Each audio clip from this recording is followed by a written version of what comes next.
he says, then in a weird roundabout way, you are giving Israel more credit than they deserve. You have an outsized perception of what they're capable of or who they are.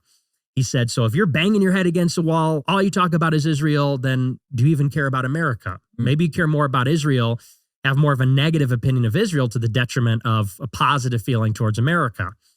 That's a debate I'm eager to have. I'd be very interested in that, because this is a talking point which has become very popular in a very short amount of time. So much so that I almost suspect that this is a talking point that was developed and then deployed. And I say that because I've seen Oran McIntyre from Blaze TV, Matt Walsh from Daily Wire, Tucker Carlson. They've all said exactly the same thing in interviews in the past 2-3 weeks. And they say something like this. They say, I only care about America. I don't care about Israel. My rebuttal to that is, of course, we care about America. That's the name of my show. It's America First. But if you care about America, you care about its governance. Yeah. The biggest problem with America is corruption. It's that foreign governments, multinational corporations are influencing our system. They're bribing the politicians. They have regulatory capture over the bureaucracy. They influence the war machine.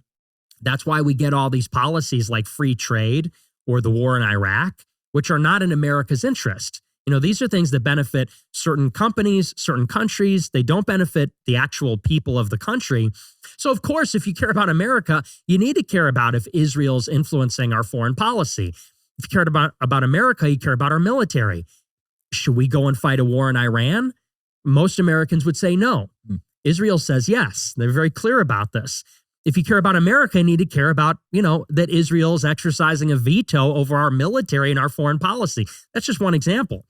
So he said all that, and I delivered this rebuttal on my show, and I said, you know what? I said, let's stop the nonsense. If you want to call me out and say I'm Israel first, have me on the show.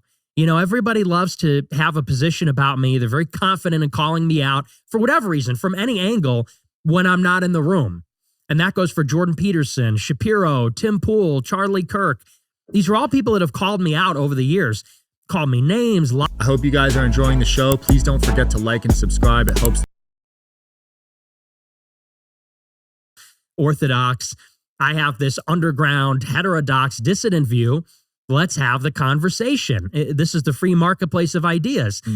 It is they that adamantly have refused across the board over 10 years. So, it just becomes very frustrating. So I had a little bit of an unhinged rant on Tim Pool, a lot of swearing and, pretty aggressive. But I mean, I'm very frustrated about it over the years. So I wonder if in their minds, they don't want to platform you and potentially lose sponsors and revenue. Yeah. And I think that's a big reason. I'm sure that's part of the reason why, but then they should just say that. Yeah.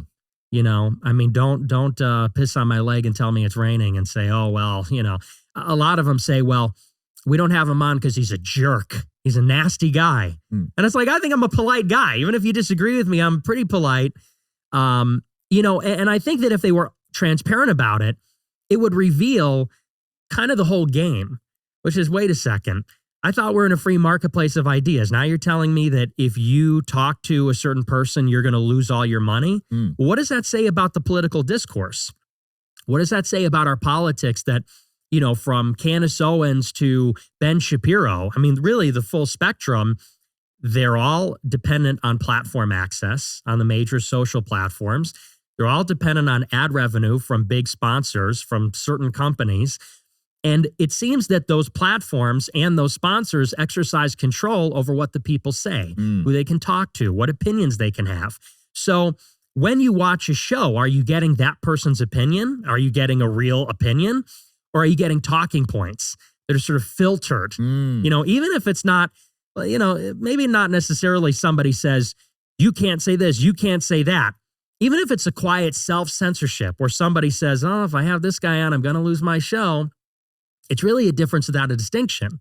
Because people like to say, do you really believe that so-and-so on television is getting a list of what to say and they're sort of cynically and self-consciously lying to their audience?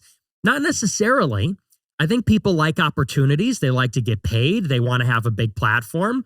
They know there's a game, so to speak, and to win, you have to play the game. And we all know what that means. Tucker knows what that means when he lost his job at Fox. Candace knows what that means when she lost her YouTube for about a month last year. We all know what you can say. We all, especially in this space, you know, you're a content creator. We all know where that line is. It's sort of implied. And we all make decisions every day and all the time. Are we going to approach that line, cross that line, avoid it completely?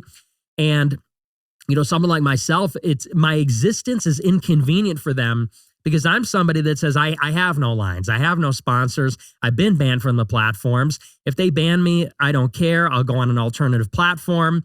And, you know, so there's just sort of like this deep contradiction. You can't go out and tell your audience, I'm uncensored, I'm free speech, I'm a free marketplace of ideas.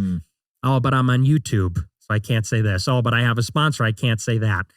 Somebody like Nick Fuentes exists alongside, and I hate when people say their own names. I think it's very narcissistic, you know, but if someone like myself comes around and says, well, I'm banned on YouTube and I talk to everybody and I say whatever, it kind of makes all these people look like controlled opposition. And I think they hate that. Yeah. So that's a big part of it. No, it's a good point. It makes you wonder who in alternative media, especially the political space, is compromised or influenced or paid off. I feel like it's a good amount of people.